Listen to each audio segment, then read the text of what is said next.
Hello બાળ મિત્રો, મારું નામ છે ક્રિશા. આજે આપણે ઘણા સમય પછી મળી રહ્યા છીએ. તો હવે આપણે ધોરણ 9માંનો અભ્યાસ કરવાના છીએ. તેમાં આપણે જોઈશું વિષય સોશિયલ સાયન્સ એટલે કે સામાજિક વિજ્ઞાનનો, જેનો આપણે અભ્યાસ કરીશું.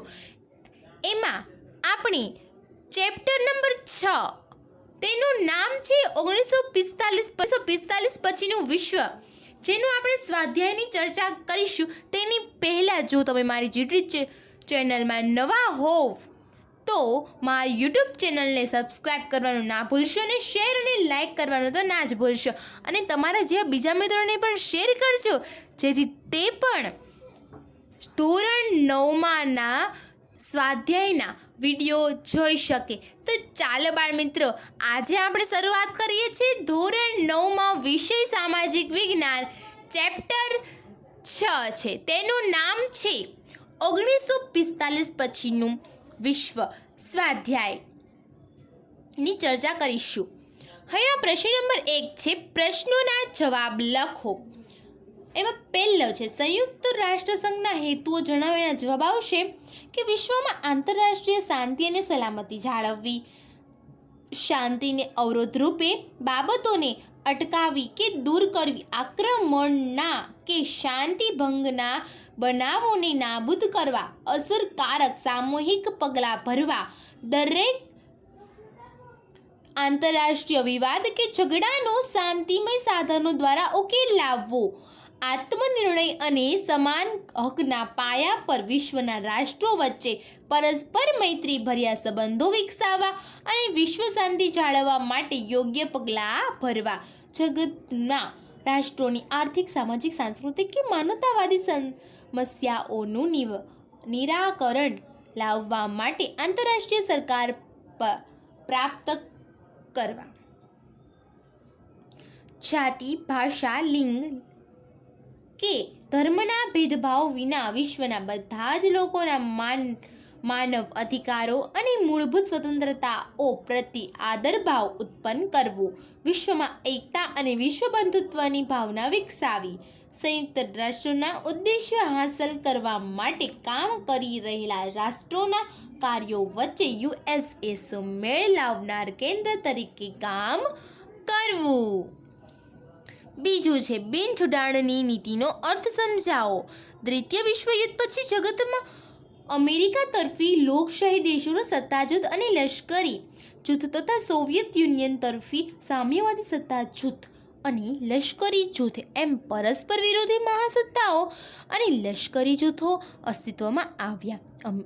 એશિયા અને આફ્રિકાના નવા સ્વતંત્ર થયેલા દેશોએ પોતાની સ્વતંત્રતા તેમજ અન્ય રાષ્ટ્રીય હિતોની સુરક્ષા માટે આમાંના કોઈ પણ સત્તા જૂથ કે લશ્કરી જૂથમાં જોડાવાને બદલે એ જૂથોથી સમાન અંતર રાખીને તટસ્થ રહેવાનો નિર્ણય કર્યો.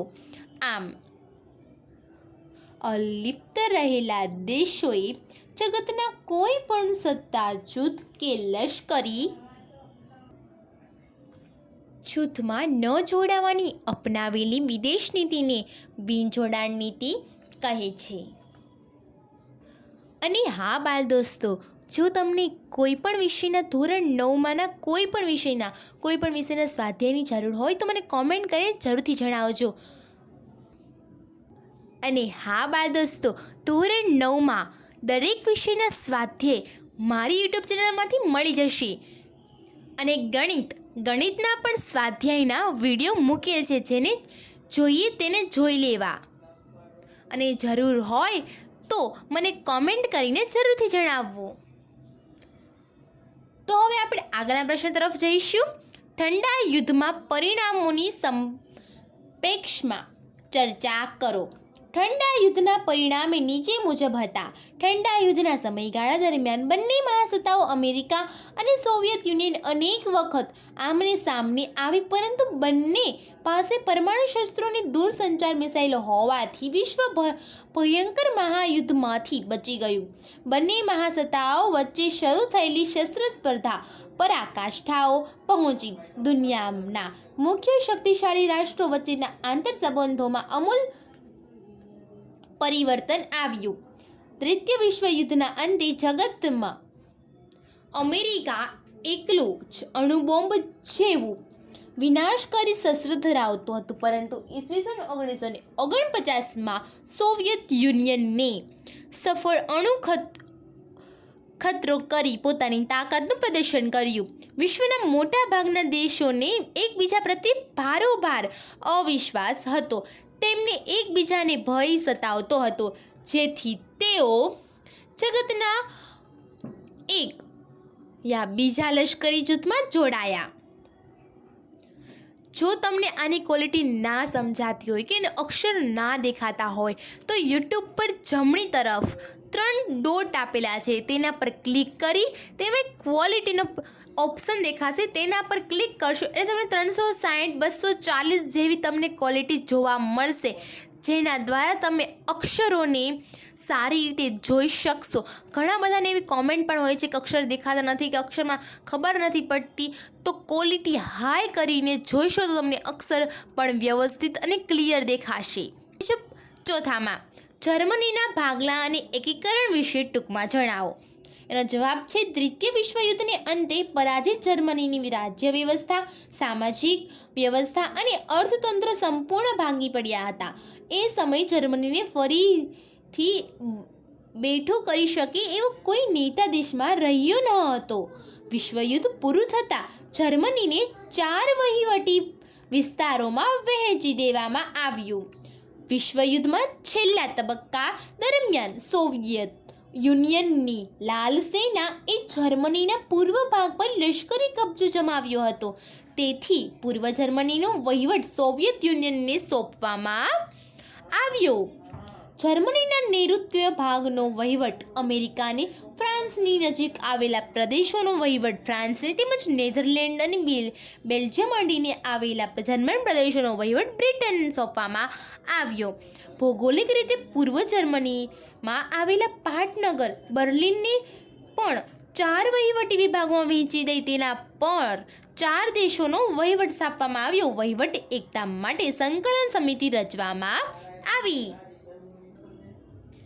સત્તા જૂથો વચ્ચે અવિશ્વાસનું વાતાવરણ સર્જાતા પૂર્વ જર્મની પરથી પોતાની સત્તા જતી રહેશે એવો ડર સોવિયત યુનિયનને લાગ્યો. તેથી તેણે પૂર્વ જર્મનીમાં પોતાના સામ્યવાદી પક્ષની પૂતળા સરકાર સ્થાપી.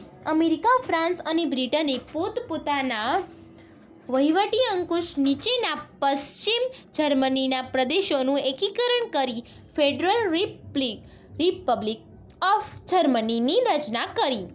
પશ્ચિમ જર્મનીના 3 વિભાગોનું એકીકરણ કરવામાં આવ્યું. તેમ બર્લિનના 3 વિભાગોનું એક કરવામાં આવ્યા. આ પ્રક્રિયામાં વિરોધરૂપે સોવિયત યુનિયને એપ્રિલ 1948માં બર્લિનની નાકાબંધી જાહેર કરી. પરિણામે પશ્ચિમી દેશો અને સોવિયત યુનિયન વચ્ચે ભારે તણાવ ઊભો થયો. આ પરિસ્થિતિમાં પશ્ચિમ બર્લિન અને પૂર્વ બર્લિનની જુદી પડતી 42 કિલોમીટર લાંબી ઊંચી દિવાલ બનાવવામાં આવી. ઉપયુક્ત બનાવો પછીના 4-4.5 દાયકા સમયમાં વિવિધ કારણોસર ઠંડા યુદ્ધની સ્થિતિમાં પરિવર્તન આવ્યું. સામ્યવાદી યુરોપના પૂર્વ દેશો અને પશ્ચિમ યુરોપના લોકશાહી દેશો વચ્ચે અંતર ઘટવા લાગ્યું. પરિણામે સોવિયત યુનિયનનું 14 રાજ્યોમાં વિઘટન થયું. એ પ્રક્રિયાના એક ભાગરૂપે 3 ઓક્ટોબર 1990ના દિવસે પશ્ચિમ જર્મની અને પૂર્વ જર્મનીનું એકીકરણ થયું. જર્મન પ્રજાના દુઃખ, યાતનાઓ, સંતાપ અને ક્રૂરતાભર્યા જોર-જુલમના પ્રતીક સમી બર્લિનની દિવાલ હર્ષોલ્લાસ સાથે તોડી પાડવામાં આવી. આ દિવાલ જમીનદોસ્ત થતાં સમગ્ર જર્મન પ્રજાને ભારે ખુશી અને આનંદ અનુભવ્યા. સંયુક્ત બનેલા જર્મનીને ઈસવીસન 1990 પછીના દશકામાં ખૂબ ઝડપી પ્રગતિ સાધી. પરિણામે રાજકીય, આર્થિક, વેપાર, વાણિજ્ય, સામાજિક વગેરે ક્ષેત્રે પ્રગતિ સાધીને તે યુરોપનું સંપન્ન રાષ્ટ્ર બન્યું છે. 5માં ભારત અને રશિયા વચ્ચેના સંબંધોની સંક્ષેપમાં ચર્ચા કરો. જવાબ આવશે ભારતમાં ભારે અને ચાવીરૂપ ઉદ્યોગો સ્થાપવામાં અને સંરક્ષણ ક્ષેત્રે સજ્જ થવામાં રશિયાએ આર્થિક અને તકનીકી સહાય કરી છે. રશિયાએ હંમેશા જમ્મુ કાશ્મીરના પ્રશ્નમાં ભારતનો પક્ષ લીધો છે. સંયુક્ત રાષ્ટ્રોની સલામતી સમિતિમાં કાશ્મીરના મુદ્દે ભારત વિરુદ્ધ ઠરાવ પસાર ન થાય એ માટે રશિયાએ અનેક વખત પોતાની વીટો સત્તાનો ઉપયોગ કર્યો છે.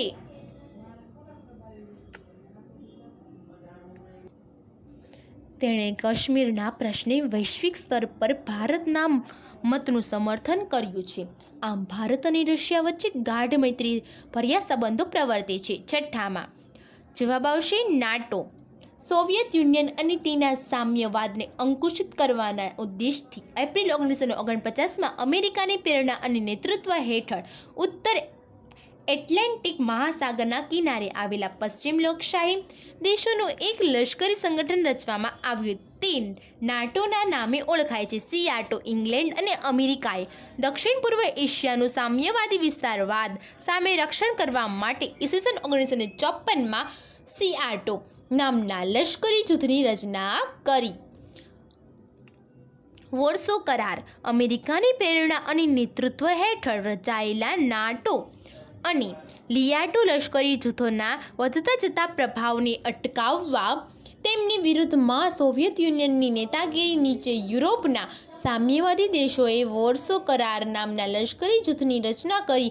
આલ્બેનિયા, બલ્ગેરિયા, ચેકોસ્લોવેકિયા, પૂર્વ જર્મની, હંગેરી, પોલેન્ડ, રૂમાનિયા, રશિયા વગેરે દેશો આ લશ્કરી જૂથમાં સભ્યો હતા. લશ્કરી જૂથ સેન્ટો ઇંગ્લેન્ડથી પ્રેરણાથી મધ્ય પૂર્વમાં અરબ સંઘના દેશોનું એક લશ્કરી સંગઠન રચવામાં આવ્યું છે. તે કેન્દ્રીય સંગઠન કરાર સેન્ટોના નામે ઓળખાય છે. આ સંગઠનનું નેતૃત્વ અમેરિકાએ લીધું છે. પ્રશ્ન 2 ટૂંકમાં જવાબ. પહેલામાં જવાબ આવશે દ્વિતીય વિશ્વયુદ્ધ પછી અસ્તિત્વમાં આવેલી પરસ્પર વિરોધી વિચારસરણીવાળી બે મહાસત્તાઓ અમેરિકા અને સોવિયત યુનિયન વચ્ચે સમગ્ર વિશ્વ પર પ્રભુત્વ સ્થાપનની તીવ્ર સ્પર્ધા શરૂ થઈ. પરસ્પરની શંકા, કુશંકા અને અવિશ્વાસમાંથી જન્મેલા ભયને કારણે બંને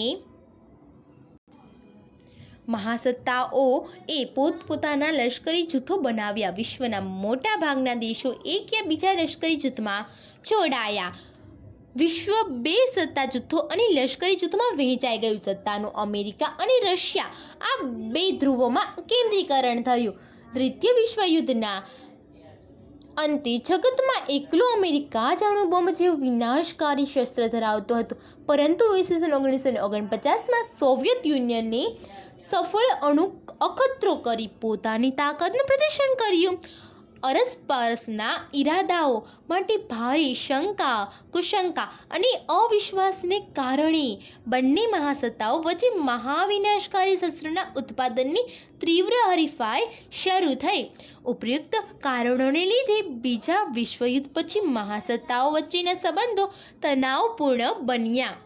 બીજામાં જવાબ આવશે ભારતના પ્રથમ વડાપ્રધાન પંડિત જવાહરલાલ નહેરુ બિનજોડાણવાદી નીતિના પ્રખર હિમાયતી હતા.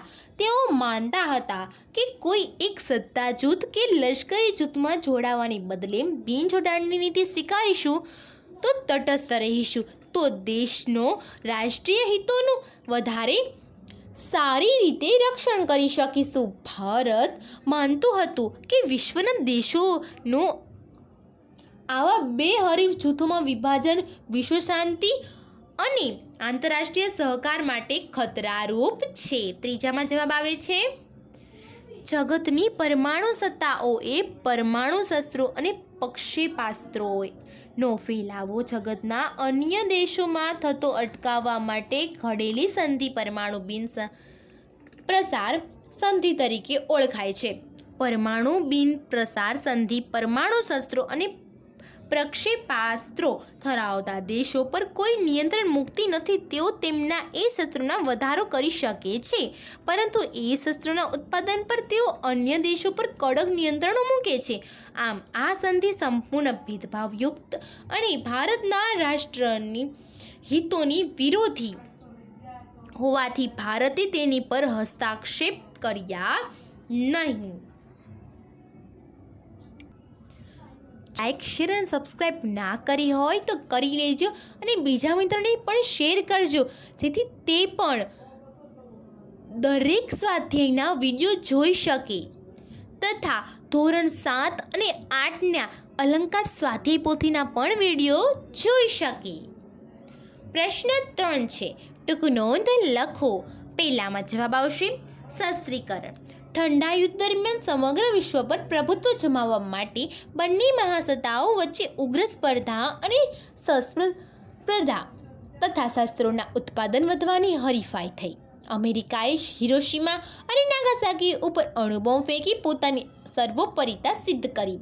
એ પછીના 4 વર્ષમાં સોવિયત યુનિયન અણુ અખતરો કરી પોતાની સર્વોપરિતા સિદ્ધ કરી. સમગ્ર મનુષ્ય જાતિનો જ નહીં પરંતુ સમગ્ર જીવસૃષ્ટિ સાથે આખા જગતનો અનેકવાર વિનાશ કરી શકે એવા શસ્ત્રો હેઠળ વિશ્વ યુદ્ધ જીત્યું હતું. નિઃશસ્ત્રીકરણ. અમેરિકાની દક્ષિણ પશ્ચિમે આવેલ સામ્યવાદી શાસન પ્રથા ધરાવતા ક્યુબાની નાકાબંધી અમેરિકાએ ઈસવીસન 1961થી 1962 દરમિયાન જાહેર કરી. અમેરિકાના આક્રમણના ભયથી ક્યુબાનું રક્ષણ કરવા માટે સોવિયત યુનિયનને પરમાણુ શસ્ત્રોથી સજ્જ મિસાઇલવાળા વહાણ કેરેબિયન સમુદ્રમાં મોકલ્યા. અમેરિકા, સોવિયત યુનિયન અને બ્રિટન પરમાણુ શસ્ત્રોનું નિઃશસ્ત્રીકરણ અને પરમાણુ શસ્ત્રોના પરીક્ષણ અને ઉત્પાદન અને ઉપયોગ કરવા ઉપર પ્રતિબંધ મૂકવા સહમત થયા. બીજામાં આવે છે ઈસવીસન 1961થી 1962 દરમિયાન અમેરિકાએ તેની દક્ષિણ પશ્ચિમે આવેલા સામ્યવાદી દેશ ક્યુબાની નાકાબંધી કરી. અમેરિકા સંબંધી લશ્કરી આક્રમણ અને સામે ક્યુબાની સલામતી માટે સોવિયત યુનિયને પરમાણુ શસ્ત્રોથી સજ્જ મિસાઇલો ભરેલા વહાણો કેરેબિયન સમુદ્ર તરફ રવાના કર્યા. વિશ્વની બંને મહાસત્તાઓએ એકબીજા પર પરમાણુ શસ્ત્રોનો ઉપયોગ કરવાની ધમકી આપી. વિશ્વમાં પરમાણુ યુદ્ધનું પરિસ્થિતિ ઊભી થઈ. અંતે અમેરિકા અને સોવિયત યુનિયનના વડાઓએ સૌ પ્રથમવાર હોટલાઇન પર વાતચીત કરી. પરિણામે સોવિયત યુનિયને પોતાના વહાણ પાછા વાળી લીધા અને અમેરિકાએ ક્યુબા સામે ગોઠવેલા પરમાણુ શસ્ત્રોવાળા મિસાઇલો ઉતારી લીધા. પરિણામે બંને દેશો વચ્ચે યુદ્ધની ઘટના ટળી ગઈ. આ ઘટનાને ક્યુબાની કટોકટી તરીકે ઓળખવામાં આવી છે. ક્યુબાની કટોકટીની આ ઘટના વેળે બંને મહાસત્તાઓએ સદ્ભાવપૂર્ણ સંદેશ અને સૌપ્રથમ આપલે શરૂ કરી. બંને મહાસત્તાઓ વચ્ચે ગેરસમજ દૂર થવાનો માર્ગ મોકળો બન્યો. ક્યુબાની કટોકટીને ઠંડા યુદ્ધના અંતના આરંભ તરીકે ગણવામાં આવે છે. ત્રીજામાં આવે છે 20મી સદીના છેલ્લા દાયકામાં દરમિયાન ઉદારમતવાદી વલણ ધરાવતા મિખાઇલ ગોર્બોચોવ સોવિયત યુનિયનના પ્રમુખ બન્યા. તેમની એ નીતિને કારણે સોવિયત યુનિયન વિચારસરણીમાં પરિવર્તન આવ્યું. તેથી સોવિયત યુનિયનનું વિભાજન થયું. સોવિયત યુનિયનનું શાંતિપૂર્ણ વિઘટન એ વિશ્વ રાજકારણની એક અદ્વિતીય અને શંકવર્તીય ઘટના ગણાય છે. 11 માર્ચ 1985માં મિખાઇલ ગોર્બોચોવ સામ્યવાદી પક્ષના નવા મહામંત્રી તરીકે સત્તા સ્થાને આવ્યા. તેમના કાર્યકાળ દરમિયાન રશિયાએ વિજ્ઞાન અને ટેકનોલોજી ક્ષેત્રે નોંધપાત્ર પ્રગતિ કરી. તે અમેરિકા જેવી મહાસત્તા સામે શક્તિ ધરાવતું બન્યું. મિસાઇલ ગોર્બોચોવની ગ્લાસનોસ્ત અને પેરેસ્ટ્રોઇકા નીતિઓને કારણે સોવિયત સમાજવાદી પ્રજાસત્તાક સંઘના સભ્ય રાષ્ટ્રો સ્વતંત્ર અને સાર્વભૌમ રાજ્યનો દરજ્જો મેળવવા તત્પર બન્યા. આ રાજ્યો એક પછી એક સ્વતંત્ર બન્યાની ઘોષણા કરવા લાગ્યા. ધીમે ધીમે સોવિયત યુનિયનના વહીવટીતંત્ર પર સામ્યવાદી પક્ષ અમલદારી અને લાલ સેનાની પકડ ઢીલી પડવા લાગી. ઈસવીસન 1990માં સોવિયત યુનિયનના વિભાજનથી પ્રક્રિયા શરૂ થઈ. ડિસેમ્બર 1991માં દેશના કુલ 15 રાજ્યોમાંથી 14 રાજ્યો સ્વતંત્ર થતાં સોવિયત યુનિયનના વિઘટનથી પ્રક્રિયા પૂરી થઈ. 15મું રાજ્ય રશિયા સૌથી મોટું છે. તે રશિયન ફેડરેશનના નામે ઓળખાય છે. ચોથામાં જવાબ આવશે તૃતીય વિશ્વયુદ્ધની અંતે પરાજિત જર્મનીને 4 વહીવટી વિસ્તારોમાં વહેંચી દેવામાં આવ્યું. એ જ રીતે તેની રાજધાની બર્લિનને પણ 4 વહીવટી વિભાગોમાં વહેંચી દઈ તેના પર 4 મહાસત્તાઓની વહીવટ સ્થાપવામાં આવ્યો. થોડા વર્ષો પછી અમેરિકા, ફ્રાન્સ અને બ્રિટને પોતાના વહીવટ હેઠળના પશ્ચિમ જર્મનીના 3 પ્રદેશોનું એકીકરણ કરી federal Republic of East Germany તરીકે રચના કરી. આ દેશોએ પશ્ચિમ જર્મનીના 3 પ્રદેશોના એકીકરણની જેમ બર્લિનના 3 વિભાગોમાં પણ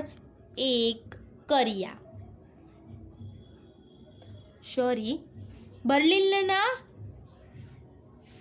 પણ વિભાગોને પણ એક કર્યા. બર્લિનના 3 વિભાગોને પણ એક કર્યા. પ્રક્રિયાના વિરોધ રૂપે એપ્રિલ 1948માં સોવિયત યુનિયને બર્લિનની નાકાબંધી જાહેર કરી. પરિણામે પશ્ચિમી દેશો અને સોવિયત યુનિયન વચ્ચે ભારે તણાવ ઊભો થયો. ઘણા વિદ્વાનો આ નાકાબંધીને ઠંડા યુદ્ધનો આરંભ માને છે. પ્રશ્ન 4. વિધાનોના કારણ આપો. પહેલામાં જવાબ આવે છે આધુનિક વિશ્વે બબ્બે મહાભયાનક અને સંહારક વિશ્વયુદ્ધોના માઠા પરિણામો ભોગવ્યા છે.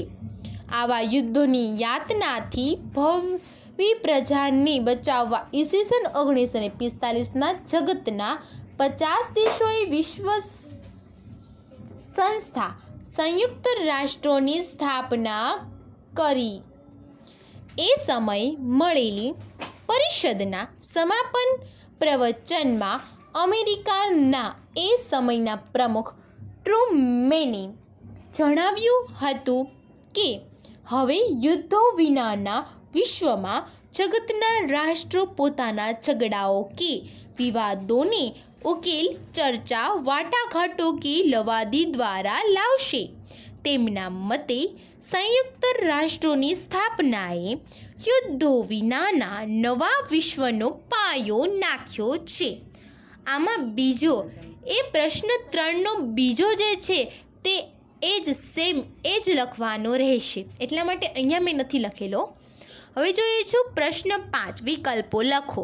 પહેલામાં આવશે આમુખથી, બીજામાં બર્લિનની નાકાબંધી, ત્રીજામાં સામ્યવાદી, ચોથામાં પંડિત જવાહરલાલ નહેરુ, પાંચમામાં બિનજોડાણવાદની નીતિ. તો બાળ દોસ્તો, આ સાથે આપણો સમાજનું ચેપ્ટર 6 1945 પછીનું વિશ્વ જે પૂરો થાય છે. અને આવા જ અવારનવાર વિડીયો જોવા માટે મને કોમેન્ટ કરીને જરૂરથી જણાવજો. તો ત્યાં સુધી આવજો. ફરી મળીશું નવા વિડીયો સાથે. ત્યાં સુધી આવજો.